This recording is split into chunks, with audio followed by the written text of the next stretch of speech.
Hello everybody. If you're wondering why I've dressed up for this occasion, I've come from work. If you're wondering why we're doing a Predicted 11 video again, it's because I accidentally deleted it. But all the knowledge is in my head. I've seen all I need to see. It is the Predicted 11 for West Ham versus Arsenal on Sunday. A game that I am looking forward to. A great opportunity in a London derby to get things back on track, to get the 3 points. I believe West Ham can do it with the personnel that we've got. I think we're going to be a little bit more aggressive in our press in terms of our offensive output. Arsenal are a strange old team, a side that's struggling with identity a little bit, personnel problems. I think they brought in a lot of youth players, Emile Smith-Rowe, Saka, that have made a massive difference. But there are vulnerabilities there. Saw it in the Olympiacos game, and I would hope that West Ham look to take advantage of that on Sunday. So let's start with the opposition side, as we always do. Bernd Leno in goal. Not a bad keeper in terms of percentages regarding saves. He's up there with Fabianski. A lot of his problem is errors, misplaced passes and things that are inviting the opposition onto Arsenal and are causing a fair bit of errors in their own defensive third. Something that West Ham could definitely look to utilise with the high press of Mikel Antonio, Lingard or even Pablo Fornals as well. And you'd hope West Ham are a little bit more aggressive in trying to win that ball back, particularly in high areas, given how rocky Arsenal have been this season. The defence hasn't actually been too bad. So let's start with Cedric Soares at right back. I know Bellerin played the other night, would probably indicate that Cedric is the first team player in the Premier League. A good player going forward. I actually looked at some of his stats in terms of possession, ball retention. Not great, if I'm honest. Decent delivery on him. Offers athleticism on that right-hand side. A little bit more positionally aware than Bellerin is. And again, it gives Arsenal a little bit more solidity when they're in their defensive shape, as opposed to having Hector in the side. But I think Soares comes in, will make a difference. We'll look to link up with Nicolas Pepe on that right and create overloads and force West Ham if they do play a back four out of position. David Luiz at centre-back alongside Gabriel Magalhaes, who have both really partnered well together, really aggressive in the air, win a lot of ball.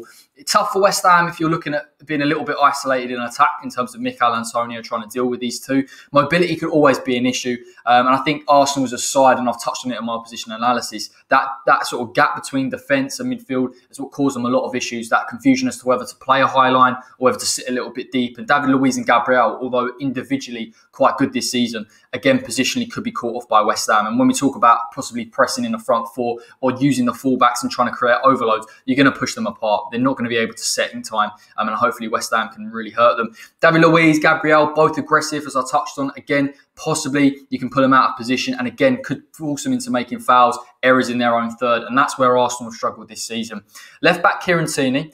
I personally think he's one of the best left-backs in the league, and he will give West Ham a couple of issues, particularly on that left-hand side going forward. Defensively, he's very, very superb. I mean, one-on-one, very good, reads the game well. Look leggy against Olympiacos, which would benefit West Ham. They haven't really got anyone they're going to bring in Arsenal on that left-hand side to make a difference, unless it's Saka, and Saka is, of course, out of the side. Emile Smith-Rowe, the link-up he has with Tierney, as we saw against Tottenham Hotspur, brilliant, draws them out of position. He's actually their main output in terms of creativity, in terms of those direct crosses into the box, much better than Cedric Soares and Hector Bellerin. So West Ham need to keep an eye on that. I'd expect Vladimir Coufal to get a little bit of protection on that right-hand side from either Declan Rice or a Jarrod Bowen or a Pablo Fornals, because the way that Tierney will be willing to get forward and be effective in getting forward is going to force West Ham out of position. And with a back four, you can't really afford to be out of position too many times. But good player, and West Ham, it's going to be tough for us to get at him. So possibly you'll have to see Vladimir Coufal creating those overloads. The two defensive midfielders for Arsenal, Granit Xhaka and Thomas Partey, I believe will play. Partey came on in the second half against Olympiacos. Xhaka started. Xhaka's role this season has developed probably a little bit changed. I think that a lot of what he does in terms of pass distribution, passing range is fairly decent. Positionally very good in terms of sitting in with that back two, giving a little bit of security and allowing Partey to be the more progressive of the two midfielders. But Xhaka's percentage in terms of dealing when he's pressing a player or possibly even getting dribbled past is very low compared to other defensive midfielders like Declan Rice. And it's an area that I've identified and you'd hope West Ham have done their homework on, because players like Lingard, great ball carriers. If Jarrod Bowen plays, Saipa and Rama can all take advantage of Granit Xhaka. And even in the position that he's in, Granit Xhaka's not necessarily going and pressing high. So what it's suggesting is that even when he's going to press the ball in his own defensive third, he's not very successful at it. And again, it means West Ham, there is a vulnerability there for West Ham to look to exploit. But he has done okay this season. He's got a lot of live passes into those attacking midfield players. I think he's the main source in terms of that translation between defence and attack. So again, West Ham have got to be really switched on and really try and nullify, get at him and prevent him from playing his game. Because if he is able to do that, then Arsenal are able to set and get in motion. Thomas Partey, I really rate as a player. I think fantastic. I think he's more of a number 8 than he is a defensive midfielder. His stats are up there in terms of his defensive attributes. he will try and progress with the ball a little bit further forward. What we saw in against Tottenham was Martin Odegaard coming deeper to pick the ball up with Granit Xhaka.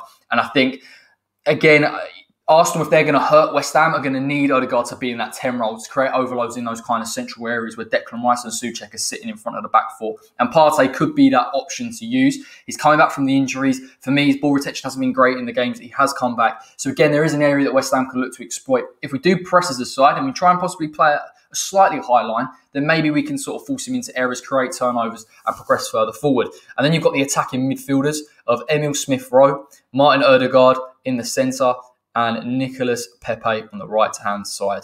And Emil Smith-Rowe, for me, is the best of them. Without Saka in this side, I think it's for goal-creating actions, he's the highest in this Arsenal team per 90. He's the highest per 90 in terms of expected assists. So what he's developed to this Arsenal side is a directness that they've needed, the ability and that creativity in the final third to break apart teams. And he's given them it. Now, it's not to suggest that Odegaard or Saka aren't necessarily effective, but I think Emil Smith-Rowe, his understanding, his decisiveness in that final third is what makes a difference. And even though Arsenal haven't been massively creative this season or had too many shots on target, Emil Smith-Rowe is the guy that's changed things for them and given the movement and forced teams out of position. And I think that's why he's been almost the occupier of those half spaces and giving Arsenal that impetus to get forward. Odegaard, good player. I think he's up there in terms of the amount of live passes he's had per 90, but Emil Smith-Rowe is one of the main contributors towards that. Odegaard's been very, very good in picking the ball up from deep areas and progressing with it and keeping hold of it. That's always been Arsenal's issue, particularly in the first half of this season. Odegaard, in terms of his live passes, is very, very high. Again, something that West Ham need to be aware of. It means we can't necessarily advance a Declan Rice or a Souček. Maybe a Declan has to sit and Souček can progress. And we can't afford to be a little bit naive in that press. And because Odegaard can hurt you. And I think he did do that yesterday against Olympiacos, getting the ball into Aubameyang at times, having shots on goal. He's very rash. I know we got a goal against Spurs, but again, that rashness can hurt Arsenal and it will benefit us. They've not been clinical enough in that final third. And Pepe is an interesting one. I think he's improved this season when he's come on, a little bit more consistent. The wand of a left foot, which is problematic, but beneficial for someone like an Aaron Cresswell. Again, you can't always allow Cresswell to be doubled up on that left-hand side because, again, I don't think his athleticism is all there. You stretch him apart, Arsenal can commit numbers forward, there's a problem. But Pepe coming into those kind of central areas, trying to get on because he's so left-foot dominant, will benefit Cresswell in his positioning. So, again, I think it's a benefit. I think Saka's been up there in terms of the goal-creating actions or the shot-creating actions. He's been the more direct presence in this Arsenal side alongside Emil Smith-Rowe. But Pepe hasn't really picked up that head of steam to really start hurting sides. In terms of up front, I've gone for Lacazette. Aubameyang played the full 90 last night, and I can't see him playing again on Sunday. Lacazette isn't a bad player. In terms of finishing, he's not been great. I think he lacks that. You saw that in the Tottenham game.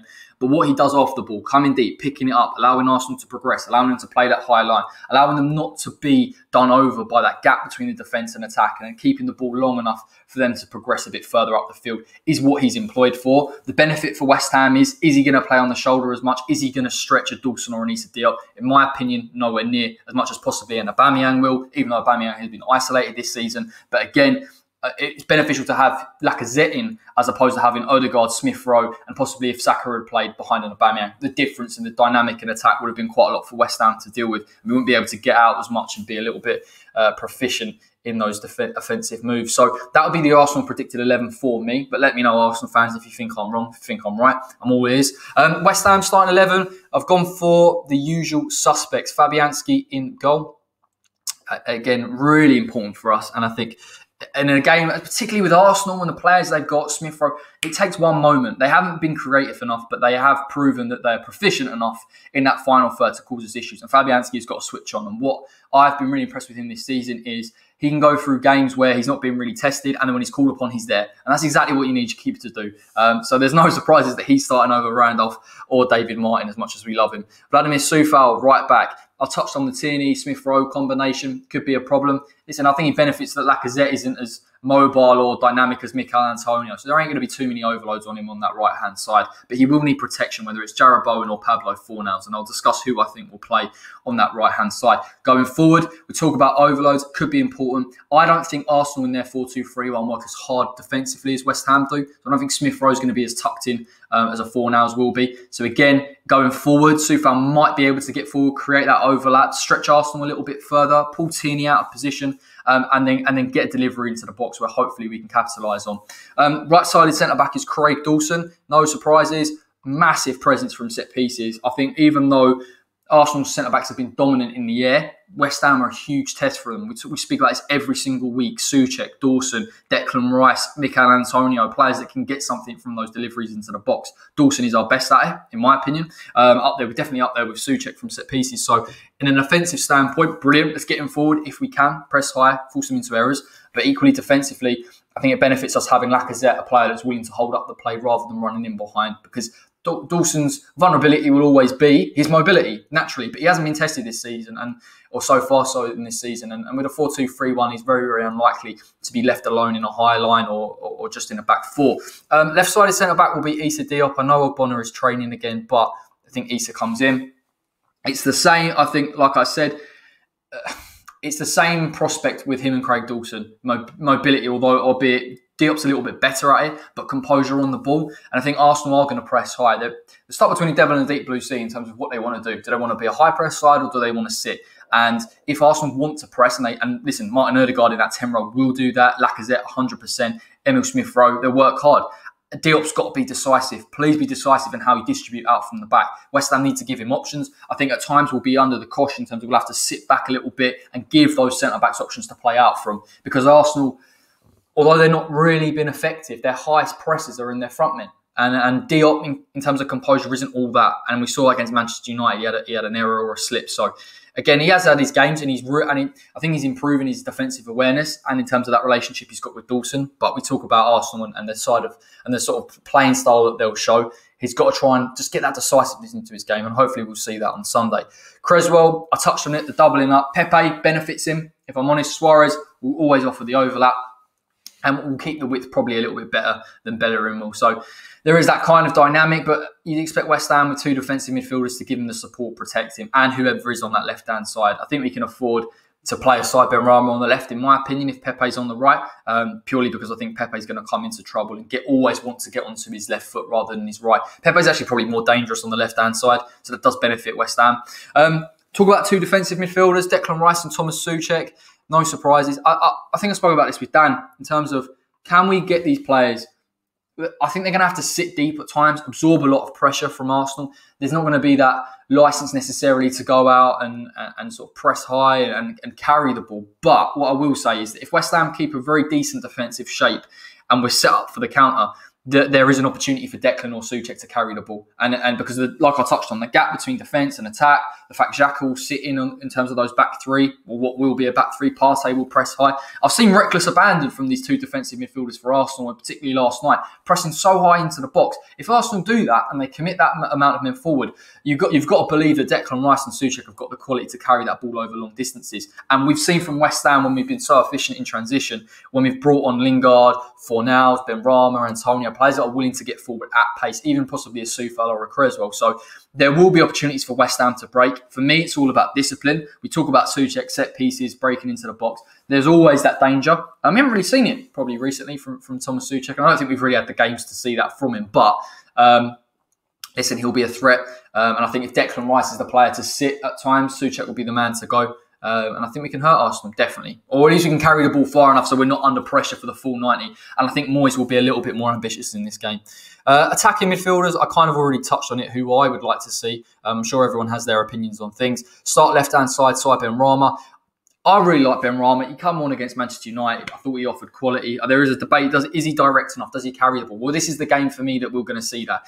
Defensively, I think he will offer the work rate, not necessarily the efficiency of Pablo Fornals, but if he does pick the ball up in a deep area, I expect West Ham to almost play a counter-attacking style. Let's see what he can do. Because I think he has got that ability. He's not necessarily quick, but he's a really good ball carrier. We'll talk about ball retention. We'll talk about the quality of the final ball. You want him in this side, because if Arsenal progress as Cedric really far up on the right-hand side, and you look how poor he is in terms of ball retention, then there's going to be chances for Benrahma to get on the ball and affect things going forward. So I would like him to play there. And I think we've got that option now that Pablo Fornals is willing to play on the right, at the expense of Jarrod Bowen, who I do rate, but do feel that Fornals can offer a really decent job in this game.